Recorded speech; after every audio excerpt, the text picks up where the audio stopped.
Di sini kami akan membahas mengenai akuntansi pemerintah di Indonesia. Assalamualaikum warahmatullahi wabarakatuh.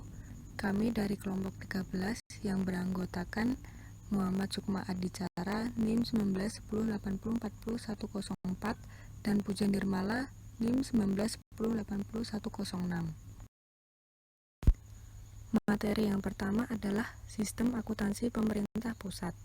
Sistem Akuntansi Pemerintah Pusat atau SAPP adalah serangkaian prosedur baik manual maupun terkomputerisasi, mulai dari pengumpulan data, pencatatan, pengiktisaran, sampai pelaporan posisi keuangan dan operasi keuangan pemerintah pusat. Tujuan dari ASPP adalah yang pertama, penjagaan aset. Bertujuan agar aset pemerintah dapat terjaga melalui serangkaian proses pencatatan, pengolahan, dan pelaporan keuangan yang konsisten sesuai dengan standar. Yang kedua adalah memberikan informasi yang relevan. Bertujuan menyediakan informasi yang akurat dan tepat waktu tentang anggaran dan kegiatan keuangan pemerintah pusat, baik secara nasional maupun instansi yang berguna sebagai dasar penilaian kinerja, untuk menentukan ketaatan terhadap otoritas anggaran, dan untuk tujuan akuntabilitas. Yang ketiga, memberikan informasi yang dapat dipercaya, yaitu tentang posisi keuangan suatu instansi dan pemerintah pusat secara keseluruhan. Yang terakhir, menyediakan informasi keuangan yang berguna untuk perencanaan, pengelolaan, dan pengendalian kegiatan dan keuangan pemerintah secara efisien. SAPP dilaksanakan oleh Menteri Keuangan selaku pengelola fiskal dan wakil pemerintah dalam kepemilikan kekayaan negara yang dipisahkan. SAPP terdiri atas Sistem Akuntansi Bendahara Umum Negara atau SABUN dan Sistem Akuntansi Instansi atau SAI. SABUN merupakan sistem yang memperoleh data transaksi utang pemerintah, investasi pemerintah, penerimaan dan pengeluaran pembiayaan, kas umum negara, serta akuntansi umum. Sementara itu, SAI memperoleh data transaksi keuangan, barang, dan transaksi lain yang dilaksanakan oleh Kementerian Negara atau lembaga. Sistem Akuntansi Bendahara Umum Negara atau SABUN. Sistem akuntansi pusat adalah sistem yang digunakan untuk menghasilkan laporan keuangan bendahara umum negara atau LKBUN yang terdiri atas laporan relasi anggaran, neraca, laporan arus kas, laporan posisi utang, laporan posisi penerusan pinjaman, dan laporan investasi pemerintah. SABUN terdiri atas yang pertama, Sistem Akuntansi Pusat. Sistem Akuntansi Pusat atau SIAP terdiri atas Sistem Akuntansi Kas Umum Negara atau SAKUN yang menghasilkan laporan arus kas dan neraca UN, dan Sistem Akuntansi Umum atau SAU yang menghasilkan laporan relasi anggaran dan neraca SAU. Yang kedua adalah Sistem Akuntansi Utang Pemerintah dan Hibah. Sistem akuntansi utang pemerintah dan hibah menghasilkan laporan relasi penerimaan hibah, pembayaran bunga utang, penerimaan pembiayaan dan pengeluaran pembiayaan, serta neraca. Transaksi penerimaan utang terdiri atas yang pertama, pembayaran bunga utang dalam dan luar negeri, kedua, pembayaran cicilan utang luar negeri, yang ketiga, pembayaran cicilan utang dalam negeri, yang keempat, penerimaan utang luar negeri, yang kelima, penerimaan utang dalam negeri, yang terakhir adalah penerimaan hibah. Yang ketiga adalah sistem akuntansi investasi pemerintah. Sistem ini menghasilkan neraca dan laporan relasi anggaran yang dilaksanakan oleh unit yang menjalankan fungsi penatausahaan dan pelaporan investasi pemerintah, yaitu Direktorat Jenderal Kekayaan Negara Departemen Keuangan. Yang keempat, sistem akuntansi penerusan pinjaman atau SAPP. Sistem akuntansi penerusan pinjaman menghasilkan laporan relasi anggaran dan neraca, serta dilaksanakan oleh Direktorat Pengelolaan Penerusan Pinjaman Departemen Keuangan. Yang kelima, sistem akuntansi transfer ke daerah. Sistem akuntansi transfer ke daerah menghasilkan laporan relasi anggaran dan neraca yang dilaksanakan oleh Direktorat Jenderal Perimbangan Keuangan. Transaksi transfer pada pemerintah daerah terdiri atas belanja dana perimbangan dan belanja dana otonomi khusus dan penyesuaian. Yang keenam, sistem akuntansi bagian anggaran, perhitungan, dan pembiayaan. Sistem akuntansi bagian anggaran, perhitungan, dan pembiayaan untuk transaksi keuangan yang dilakukan oleh BUN yang merupakan kewajiban pemerintah untuk suatu kegiatan dan tidak dilakukan pada kementerian negara atau lembaga. Yang ketujuh adalah sistem akuntansi transaksi khusus. Yang kedelapan, sistem akuntansi badan lainnya. Sistem akuntansi badan lainnya menghasilkan LRA dan neraca transaksi badan lainnya. Sistem akuntansi badan lainnya dilaksanakan oleh unit-unit eselon 1 di lingkup Departemen Keuangan. Sistem akuntansi keuangan atau SAK. SAK merupakan subsistem dari SAI. Dalam rangka melaksanakan SAK, setiap kementerian negara atau lembaga membentuk unit akuntansi, yaitu yang pertama UAPA, yang kedua ada UAPPA S1, yang ketiga adalah UAPPA W, yang terakhir adalah UAKPA. Sistem akuntansi barang milik negara. Sistem akuntansi barang milik negara merupakan subsistem dari SAI. Dalam rangka melaksanakan sistem akuntansi barang milik negara, setiap kementerian negara atau lembaga membentuk unit akuntansi barang, yaitu yang pertama UAPB, yang kedua UAPPB S1, yang ketiga adalah UAPPBW, yang terakhir adalah UAKPB. Yang selanjutnya yaitu sistem akuntansi pemerintah daerah. Sistem akuntansi pemerintah daerah atau disingkat SAPD adalah serangkaian prosedur mulai dari proses pengumpulan data, pencatatan, pengikhtisaran sampai dengan pelaporan keuangan dalam rangka pertanggungjawaban atas pelaksanaan APBD yang dapat dilakukan secara manual atau menggunakan aplikasi komputer. SAPD sekurang-kurangnya meliputi prosedur akuntansi penerimaan kas, prosedur akuntansi pengeluaran kas, prosedur akuntansi aset tetap atau barang milik daerah, dan prosedur akuntansi selain kas. SAPD terdiri atas dua subsistem, yaitu sebagai berikut. Yang pertama, sistem akuntansi pemerintah daerah atau SAPD. SAPD ini dilaksanakan oleh PPKD. PPKD akan mencatat transaksi-transaksi yang dilakukan oleh level pemerintah daerah seperti pendapatan dana perimbangan, belanja bunga, subsidi, hibah, bantuan sosial, belanja bagi hasil, bantuan keuangan, belanja tidak terduga, transaksi-transaksi pembiayaan, pencatatan investasi, serta hutang jangka panjang. Yang kedua, sistem akuntansi satuan kerja perangkat daerah atau SKPD. Sistem akuntansi SKPD dilaksanakan oleh pejabat penatausahaan keuangan atau PPK SKPD. Transaksi-transaksi yang terjadi di lingkungan satuan kerja harus dicatat dan dilaporkan oleh PPKD SKPD. Dalam konstruksi keuangan negara terdapat dua jenis satuan kerja, yaitu Satuan Kerja Perangkat Daerah atau SKPD dan Satuan Kerja Pengelolaan Keuangan Daerah atau SKPKD. Dalam pelaksanaan anggaran, transaksi yang terjadi di SKPKD dapat diklasifikasikan menjadi dua, yaitu yang pertama transaksi-transaksi yang dilakukan oleh SKPKD sebagai satuan kerja. Yang kedua, transaksi-transaksi yang dilakukan oleh SKPD pada level pemerintah daerah. Kemudian, sistem akuntansi satuan kerja. Dalam struktur pemerintah daerah, satuan kerja merupakan entitas akuntansi yang wajib melakukan pencatatan atas transaksi-transaksi yang terjadi di lingkungan satuan kerja.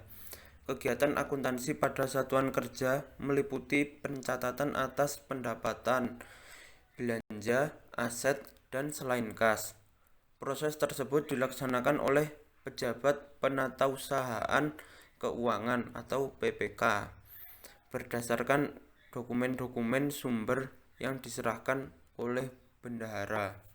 Secara berkala, PPK melakukan posting pada buku besar dan secara periodik menyusun neraca saldo sebagai dasar pembuatan laporan keuangan yang terdiri atas laporan realisasi anggaran, neraca, dan catatan atas laporan keuangan. Kemudian, akuntansi pendapatan SKPD. Peraturan Pemerintah Nomor 24 Tahun 2005 tentang Standar Akuntansi Pemerintahan memberikan deskripsi yang cukup jelas mengenai pendapatan. Peraturan pemerintah ini menyebutkan bahwa pendapatan adalah semua penerimaan rekening kas umum negara atau daerah yang menambah ekuitas dana lancar pada periode tahun anggaran yang bersangkutan yang menjadi hak pemerintah dan tidak perlu dibayar kembali oleh pemerintah. Sementara itu, Peraturan Menteri Dalam Negeri Nomor 13 Tahun 2006 menyebutkan bahwa pendapatan daerah adalah hak pemerintah daerah yang diakui sebagai penambah nilai kekayaan bersih.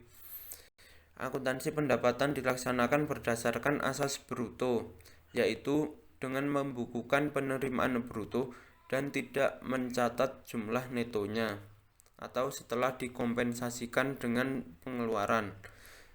Akuntansi pendapatan SKPD dilakukan hanya untuk mencatat pendapatan asli daerah atau PAD yang dalam wewenang SKPD.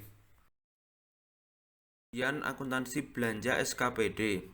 Belanja adalah semua pengeluaran dari rekening kas umum negara atau daerah yang mengurangi ekuitas dana lancar dalam periode tahun anggaran bersangkutan yang tidak akan diperoleh pembayarannya kembali oleh pemerintah. Sedangkan menurut Permendagri Nomor 13 Tahun 2006 tentang Pedoman Pengelolaan Keuangan Daerah, belanja daerah didefinisikan sebagai kewajiban pemerintah daerah yang diakui sebagai pengurang nilai kekayaan bersih. Akuntansi belanja pada satuan kerja ini meliputi akuntansi belanja UP, GU, TU, dan akuntansi belanja LS. UP atau uang persediaan adalah uang muka kerja yang bersifat pengisian kembali. Setiap SKPD biasanya akan mendapatkan UP di awal tahun anggaran dari bendahara umum daerah. Kemudian akuntansi aset SKPD. Prosedur akuntansi aset pada SKPD meliputi pencatatan dan pelaporan akuntansi atas perolehan, pemeliharaan, rehabilitasi, perubahan klasifikasi, dan penyusutan terhadap aset tetap yang dikuasai atau digunakan SKPD. Secara garis besar, transaksi-transaksi tersebut digolongkan dalam dua kelompok besar transaksi, yaitu yang pertama penambahan nilai aset tetap, yang kedua pengurangan nilai aset tetap. Penambahan nilai aset tetap dapat berasal dari perolehan aset tetap melalui belanja modal, perolehan aset tetap dari bantuan hibah, donasi, revaluasi aset dari hasil kegiatan sensus barang, dan sebagainya. Sementara itu, pengurangan nilai aset tetap dapat terjadi karena pelepasan atau penghapusan barang daerah, depresiasi atau penyusutan, dan pentransferan aset tetap pada SKPD lainnya. Mekanisme akuntansi aset pada SKPD dimulai dengan pembuatan bukti memorial oleh PPK. Dokumen sumber untuk membuat bukti memorial tersebut adalah bukti transaksi, antara lain berita acara penerimaan barang, berita acara serah terima barang, berita acara penghapusan barang, atau berita acara penyelesaian pekerjaan. Bukti memorial akan menjadi dasar penjurnalan aset tetap, baik penambahan maupun pengurangan. Kemudian, akuntansi selain kas SKPD. Prosedur akuntansi selain kas pada SKPD meliputi serangkaian proses mulai dari pencatatan, pengikhtisaran, sampai pelaporan keuangan yang berkaitan dengan semua transaksi atau kejadian selain kas yang dapat dilakukan secara manual atau menggunakan aplikasi komputer. Berikut prosedur akuntansi selain kas pada SKPD. Yang pertama, koreksi kesalahan pencatatan merupakan koreksi terhadap kesalahan dalam membuat jurnal dan telah diposting ke buku besar yang dilakukan oleh PPK SKPD. Yang kedua, pengakuan aset, hutang, dan ekuitas merupakan pengakuan terhadap perolehan atau perubahan nilai atau pelepasan aset, hutang, dan ekuitas yang terjadi di SKPD. Yang ketiga, jurnal depresiasi. Selain tanah dan konstruksi dalam pengerjaan, seluruh aset tetap SKPD dapat disusutkan sesuai dengan sifat dan karakteristik aset tersebut. Jurnal penyusutan aset tetap ini dibuat di akhir tahun. Yang keempat, jurnal terkait dengan transaksi yang bersifat accrual dan prepayment. Jurnal tersebut merupakan jurnal yang dilakukan karena transaksi yang sudah dilakukan SKPD, tetapi pengeluaran kas belum dilakukan atau accrual, atau terjadi transaksi pengeluaran kas untuk belanja di masa mendatang atau prepayment. Kemudian penyusunan laporan keuangan SKPD. Laporan keuangan merupakan laporan yang terstruktur mengenai posisi keuangan dan transaksi-transaksi yang dilakukan oleh suatu entitas pelaporan. Tujuan umum laporan keuangan adalah menyajikan informasi mengenai posisi keuangan, realisasi anggaran, arus kas, dan kinerja keuangan suatu entitas pelaporan yang bermanfaat bagi para pengguna dalam membuat dan mengevaluasi keputusan mengenai alokasi sumber daya. Secara spesifik, tujuan laporan keuangan pemerintah adalah menyajikan informasi yang berguna untuk pengambilan keputusan dan menunjukkan akuntabilitas entitas pelaporan atas sumber daya yang dipercayakan kepadanya. Pembuatan laporan keuangan dilakukan oleh setiap SKPD. Selanjutnya, laporan keuangan tersebut akan dikonsolidasikan oleh PPKD menjadi laporan keuangan pemerintah provinsi atau kabupaten atau kota. Laporan keuangan yang harus dibuat oleh SKPD adalah: yang pertama, laporan realisasi anggaran, yang kedua, laporan neraca, dan yang ketiga, catatan atas laporan keuangan. Laporan keuangan tersebut dibuat 2 kali dalam 1 tahun anggaran, yaitu semester pertama dan semester kedua. Laporan keuangan semester kedua berisi data dan informasi keuangan semester 1 dan 2. Proses pembuatan laporan keuangan SKPD secara manual pada dasarnya sama dengan proses pembuatan laporan keuangan pada akuntansi komersil. Pembuatan laporan keuangan tersebut dimulai dengan posting jurnal yang telah dibuat ke buku besar, penyusunan neraca saldo, pencatatan jurnal penyesuaian, penyusunan neraca saldo yang telah disesuaikan, hingga membuat laporan realisasi anggaran dan neraca. Proses tersebut dapat dibantu dengan menggunakan worksheet atau kertas kerja. Kemudian, sistem akuntansi Pemda atau PPKD. Akuntansi PPKD adalah sebuah entitas akuntansi yang dijalankan oleh fungsi akuntansi di SKPKD yang mencatat transaksi-transaksi yang dilakukan oleh SKPKD dalam kapasitas sebagai Pemda. SKPKD adalah suatu satuan kerja yang mempunyai tugas khusus untuk mengelola keuangan daerah. SKPKD biasanya dikelola oleh suatu entitas tersendiri berupa Badan Pengelola Keuangan Daerah atau BPKD.